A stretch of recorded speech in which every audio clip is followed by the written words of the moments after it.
അയോധ്യ ക്ഷേത്രത്തിലെ തട്ടിപ്പിൽ പ്രാഥമിക അന്വേഷണ റിപ്പോർട്ട് സമർപ്പിച്ച് പ്രത്യേക അന്വേഷണ സംഘം മുഖ്യമന്ത്രി യോഗി ആദിത്യനാഥിന് നേരിട്ടാണ് റിപ്പോർട്ട് നൽകിയത്. അന്തിമ റിപ്പോർട്ട് ഞായറാഴ്ച നൽകും. പണാപഹരണം ഏറ്റവും അധികം നടന്നത് ഇക്കഴിഞ്ഞ കുംഭമേള കാലത്ത് ആണെന്ന് ഈ റിപ്പോർട്ടിൽ പറയുന്നു. ട്രസ്റ്റ് ഭാരവാഹികളോടും ക്ഷേത്ര ജീവനക്കാരോടും അയോധ്യ വിട്ടു പോകരുതെന്ന് SIT നിർദ്ദേശം നൽകി. ട്രസ്റ്റ് നടത്തിയ ഭൂമി ഇടപാടുകളും അന്വേഷണ പരിധിയിലാണ്. ബിനുരാജ് വിശദാംശങ്ങളുമായി ദില്ലിയിൽ നിന്ന് തത്സമയം ചേരുന്നുണ്ട്. Binuraj, good morning. Suresh, good morning. അത് തന്നെയാണ് നമ്മൾ കഴിഞ്ഞ ദിവസം പറഞ്ഞ പോലെ തന്നെ വിശ്വാസികളെ മാത്രമല്ല രാജ്യത്താകെ ഞെട്ടലുണ്ടാക്കിയിരിക്കുകയാണ് ഇത്തരത്തിൽ ഈ അയോധ്യയിലെ സംഭാവന കൊള്ള. അത് എത്ര കോടിയാണ്? അതായത് ഒരു നിഗമനം, ഇപ്പോൾ അന്വേഷണ സംഘത്തിന്റെ നിഗമനമുള്ളത് 200 കോടി എന്നുള്ളതാണ്. ഇന്നലെ കോൺഗ്രസ് ഒക്കെ തന്നെ ആരോപണം ഉന്നയിക്കുന്നത് കുറഞ്ഞത് ഒരു 5000 കോടി രൂപയെങ്കിലും അടിച്ചു മാറ്റിയിട്ടുണ്ടായിരിക്കും എന്നുള്ളതാണ്. കോൺഗ്രസ് അധ്യക്ഷൻ മല്ലികാർജ്ജുൻ ഖർഗെയാണ് ആ ആരോപണം ഉന്നയിച്ചത്. ഏറ്റവും ഒടുവിൽ ഇപ്പോൾ SIT പ്രാഥമിക അന്വേഷണ റിപ്പോർട്ട് സമർപ്പിച്ചിരിക്കുകയാണ്. ഈ SITയിലുള്ളത് Lucknow divisional commissioner Vijay Vishwas Pant, inspector general of police S Kiran, finance department special secretary Neel Rattan. ഈ 3 ആളുകളാണ് ഈ സ്പെഷ്യൽ ഇൻവെസ്റ്റിഗേഷൻ ടീമിലുള്ളത്. ഇവർ മുഖ്യമന്ത്രി യോഗി ആദിത്യനാഥിന് ഈ അന്വേഷണ റിപ്പോർട്ട് സമർപ്പിച്ചിരിക്കുകയാണ്.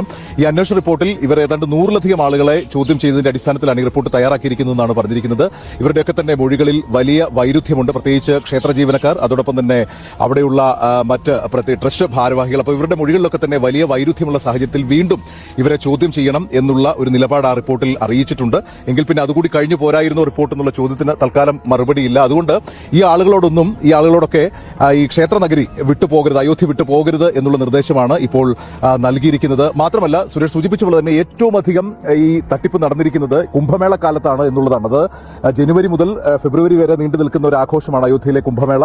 ഒരു ദിവസം കുറഞ്ഞത് 10 ലക്ഷം പേരെങ്കിലും ക്ഷേത്രത്തിലെത്തും എന്നുള്ളതാണ് ഒരു ഉദ്ദേശ കണക്ക്. അപ്പോൾ അവിടുത്തെ ഭണ്ഡാരങ്ങൾ 35ലധികം ഭണ്ഡാരങ്ങൾ അവിടെയുണ്ട്. അതായത് മണിക്കൂറുകൾക്കുള്ളിൽ തന്നെ അത് നിറഞ്ഞ് കവിയുന്ന ഒരു സാഹചര്യമുണ്ട്. കുറഞ്ഞത് 10 ലക്ഷം രൂപയെങ്കിലും ഒരു പ്രതിദിന കണക്കുണ്ട്. വിശേഷ അവസരങ്ങളിൽ 1/2 കോടി എന്നുള്ള. അപ്പോൾ അത്രയും വലിയ രീതിയിലുള്ള തട്ടിപ്പ് നടന്നിട്ടുണ്ട്. അതുള്ള കൂടി ഈ ട്രസ്റ്റ് ഭൂമി ഇടപാടുകൾ നടത്തിയിട്ടുണ്ട്. മാർക്കറ്റ് വിലയേക്കാൾ കൂടിയ വിലയ്ക്ക് ഭൂമി വാങ്ങിക്കൂട്ടിയതിലും അന്വേഷണമുണ്ട്. ചമ്പത്രായി ഒക്കെ തന്നെ ഇപ്പോൾ അന്വേഷണ പരിധിയിൽ ഉണ്ട് എന്നുള്ള ചില സൂചനകളുണ്ട്. മുൻ കർസേവകനടക്കം ഇദ്ദേഹത്തിനെതിരെ നടപടി ആവശ്യപ്പെട്ട് അയോധ്യ പോലീസിനെയും സമീപിച്ചിട്ടുണ്ട്.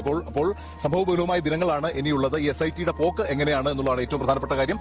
അതോടൊപ്പം തന്നെ SITയെ മാറ്റി CBI അന്വേഷണം ഏറ്റെടുക്കണമെന്ന് ആവശ്യപ്പെട്ടുള്ള ഹർജി സുപ്രീം കോടതിയുടെ പരിഗണനയിലുണ്ട്. കോടതി ആ ഹർജിയോട് എന്ത് നിലപാട് സ്വീകരിക്കുമെന്നുള്ളതും നിർണായകമാണ്.